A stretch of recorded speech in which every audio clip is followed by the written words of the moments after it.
बारिश का मौसम जितना सुहाना और लुभावना होता है उतना ही कहीं ना कहीं खतरनाक भी होता है। अब बरसात के मौसम में जहां किसानों को फसलों में फायदा भी मिलता है, वहीं फसलों का नुकसान भी इस बरसात के कारण उन्हें झेलना पड़ता है।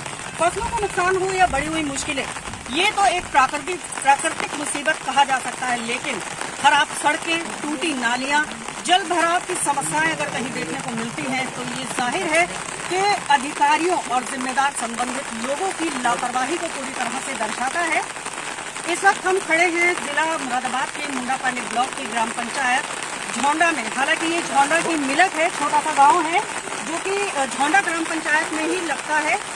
यहाँ के हालात अगर हम आपको दिखाएं तो आप मेरे साथ यहाँ देखिए, सामने जो रास्ता है ये गांव का मेन रास्ता है जो कि एंट्री है, यहीं से लोगों का आना जाना होता है। गांव में जाने के लिए इसी रास्ते से होकर लोगों को गुजरना पड़ता है और इस रास्ते से गुजरने के लिए किस तरह की मुश्किल और किस तरह की परेशानियों का सामना यहाँ लोगों को करना पड़ता होगा, ये अपने आप अंदाजा लगाया जा सकता है। सबसे बड़ी बात कि स्कूल जाने वाले बच्चों तक को यहाँ से गुजरना मुश्किल हो रहा है और इस खराब रास्ते के चलते वो अपनी शिक्षा तक पूरी नहीं कर पा रहे हैं, स्कूल नहीं जा पा रहे हैं। छोटे छोटे बच्चे हैं यहाँ पर जो स्कूल जाते हैं। पहली बात तो यहाँ आसपास कोई स्कूल है ही नहीं सरकारी, क्योंकि ये छोटा सा जो गांव है मिलक, ये झौंडा गांव में पड़ता है और स्कूल भी यहाँ से काफ़ी दूर है।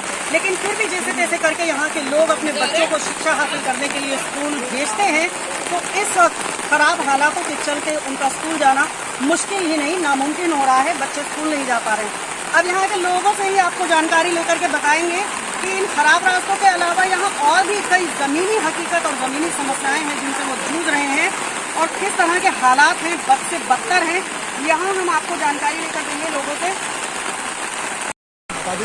थोड़ा करीब लाउन की आवाज़ जरा तेज बोलना अम्मा थोड़ा। अम्मा जी ये बताओ, ये जो रास्ता है इसमें से आप निकलते हैं कभी? अच्छा, तकलीफ जाती हैं अब बुढ़ाई हमारी अंधे हैं। अच्छा, उन पर लिख रो ना जाते जनता में। अच्छा, कहाँ बेल करके। तो ये रास्ता ठीक होने के लिए कोशिश नहीं करी कभी? आप तो इतनी पुरानी है, बुजुर्ग है, इतने सालों से कोशिश होती थी ऐसी पारोगे तो।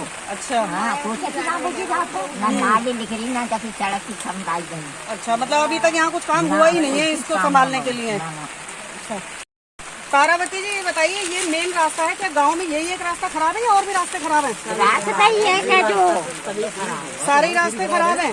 तो इन रास्तों से निकलने बनने में तो काफी दिक्कत होती होगी। अरे बहुत परेशानी है।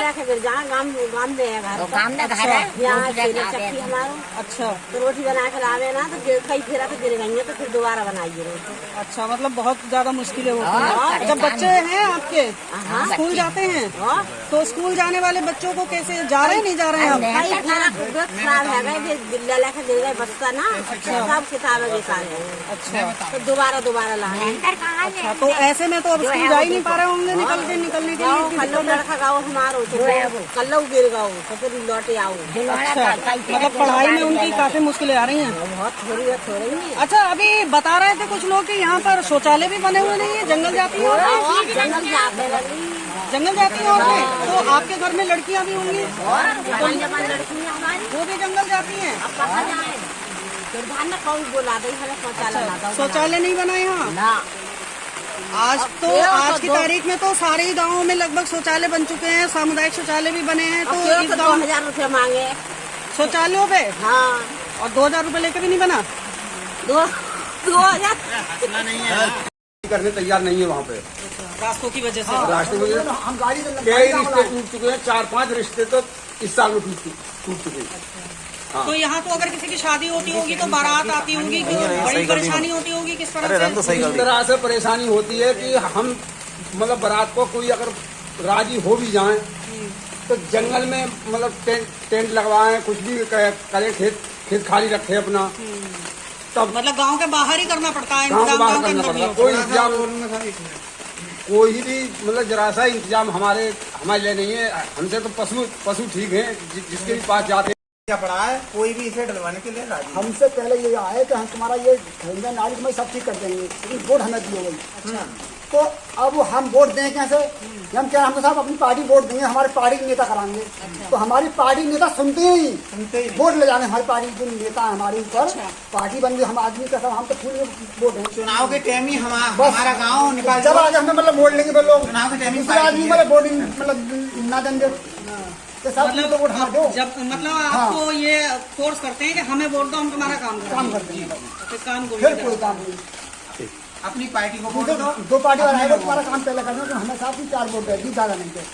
हमारा काम देखो तब हम वोट देंगे, तुम्हारी दिक्कत दूर कर देंगे हम। चुनाव में मट्टी भी है डलवाई, फिर हमसे बोलेंगे तुम 4 करोड़ में ईट भेज दूँ, हमने सामने बूझी साहब अगर वोट दो उन्हें तो उनकी ईट मंगा आ गई, ये तो वोट ठीक है जाएगी, तो नहीं मना कर। कितने हमारी बहन बेटियों के लड़कियों के रिश्ते टूट चुके हैं। ये बताओ कि ये जो हालात सड़कों के दिखाई दे रहे हैं, ये क्या अभी बरसात में दिखाई दे रहे हैं या ऐसे ही रहते हैं? ये बरसात में नहीं है, कम से कम जब से मोदी सरकार और योगी सरकार आई है, ये हमारे गांव की रास्ता मायावती के शासन में तो समरा था। उसके बाद में अभी तक इस रास्ते पे 1 रुपये का भी विकास नहीं हुआ है, और न ही हमारे गांव में कोई शिक्षा का लिए स्कूल है।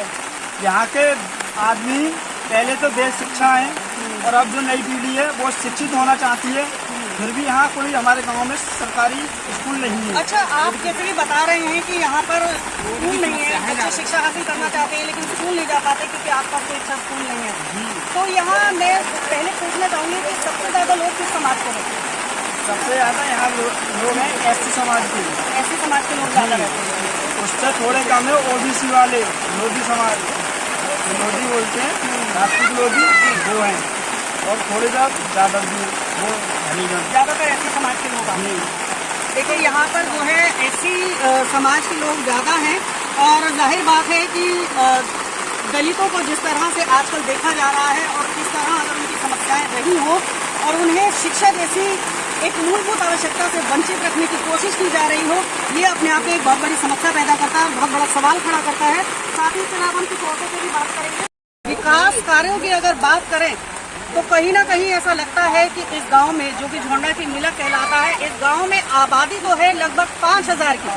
5000 की इस आबादी में अगर देखा जाए तो जनप्रतिनिधियों को यहाँ पर रहने वाले सिर्फ वोटर दिखाई देते हैं, जनता या लोग यहाँ रहते हुए दिखाई नहीं देते। यही वजह है कि चुनाव के समय में यहाँ जनप्रतिनिधियों के आने जाने का तांता लग जाता है, लोगों से बात भी होती है, वादे भी होते हैं, दावे भी होते हैं, लेकिन चुनाव निकल जाने के बाद यहाँ पर लौटकर आने के लिए ना तो किसी के पास वक्त है और ना ही किसी की इतनी हिम्मत है कि इस हालात में, जो सड़क के ये हालात है, इन हालातों में इन रास्तों पर कोई भी जनप्रतिनिधि या कोई भी संबंधित अधिकारी आ करके एक बार इस रास्ते से अगर गुजर जाए तो मैं मानती हूँ कि उनकी काबिल तारीफ होगी और हिम्मत का काम होगा, लेकिन ऐसा करेगा कोई नहीं। ये भी यहाँ की जनता को पूरा यकीन है। हालांकि लोग कह रहे हैं कि चुनाव के समय आते हैं, उसके बाद आने की यहाँ किसी की हिम्मत नहीं होती है। अब देखना ये है कि आने वाले समय में लोगों की इन समस्याओं से इन्हें निजात मिलेगी।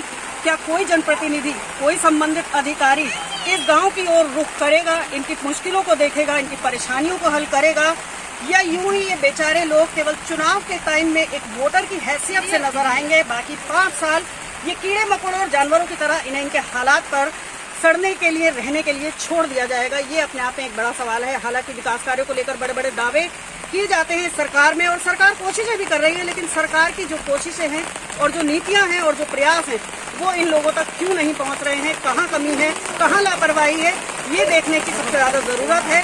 और बरसात के मौसम में इन लोगों का जीना बहुत ही मुश्किल हो रहा है। बच्चों की शिक्षा नहीं हो पा रही है, लड़कियों को, महिलाओं को शौच के लिए जंगलों में जाना पड़ रहा है। ये सबसे बड़ी समस्याएं हैं। अब इन समस्याओं का हल कब तक होगा या नहीं होगा, ये आगे आने वाला वक्त बताएगा। मुरादाबाद